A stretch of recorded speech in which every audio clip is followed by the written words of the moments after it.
Parahnya persoalan ini diiringi oleh lemahnya penegakan hukum karena virus korupsi pun telah merebak dan menjangkiti aparat penegak hukum. Keempat, bisa jadi inilah contoh negara yang memusuhi kejujuran. Ironisnya, sikap memusuhi kejujuran itu bahkan tersemai di dunia pendidikan melalui kasus Nyonya Siami dan plagiarisme karya tulis akademisi. Kelima, daya beli rakyat yang semakin merosot. Akibatnya harga pangan dan harga energi semakin tidak terjangkau rakyat banyak. Dan terakhir, ketidakmampuan kepemimpinan nasional sehingga nyaris tidak ada masalah bangsa dan negara yang selesai. Sebaliknya, masalah kian menumpuk menggerogoti kehidupan berbangsa dan bernegara.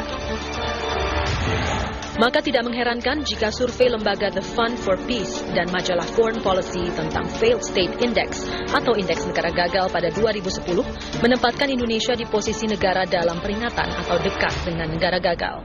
Indonesia berada di urutan 61 dari 177 negara yang disurvei, mendekati negara-negara yang masuk kategori gagal seperti Somalia dan Zimbabwe. Sampai kapan beragam seruan dan peringatan negara gagal dari para tokoh yang peduli bangsa ini ditanggapi secara defensif oleh para pemangku kekuasaan di Republik ini? Akankah para pemangku kekuasaan terus menganggap angin lalu berbagai kritikan membangun itu hingga negara bangkrut benar-benar menjadi kenyataan? Ya, pemirsa, langsung saja kita membahas mengenai mencegah negara gagal. Saya akan langsung bertanya ke Pak Din Samsudin. Andalah yang pertama menyebut negara bangkrut. Nah, apa definisinya, apa indikatornya bahwa negara kita adalah negara yang menuju gagal? Sebelumnya ingin saya jelaskan bahwa pimpinan pusat Muhammadiyah mengundang silaturahmi para tokoh bangsa untuk kesekian kalinya sebagai manifestasi dari cinta dan tanggung jawab terhadap bangsa dan negara ini. Dan bahwa tema yang terakhir itu pada hari Kamis 19 Juni yang lalu itu mencegah, ini merupakan refleksi dari tanggung jawab kami untuk mencegah. Dan kebangkrutan ini sebuah istilah yang agak moderat, tengahan, bukan kegagalan.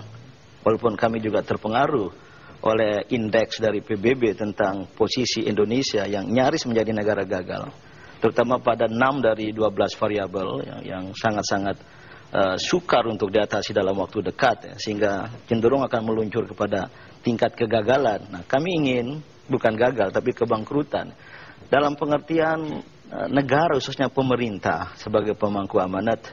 Kita nilai tidak fungsional, tidak berfungsi menjalankan fungsi utamanya seperti pembukaan Undang-Undang Dasar 45, melindungi setiap warga negara.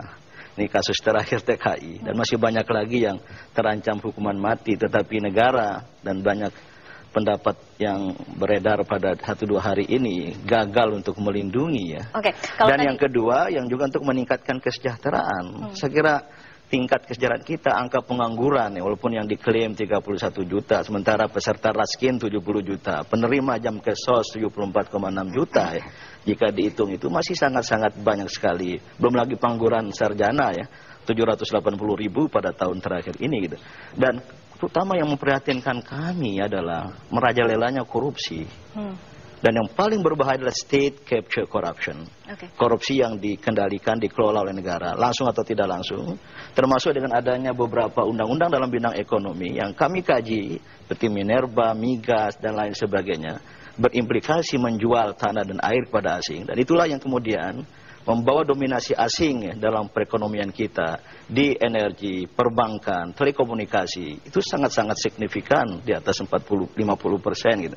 Inilah yang kami simpulkan sebagai sebuah gejala kegagalan, sementara kita gunakan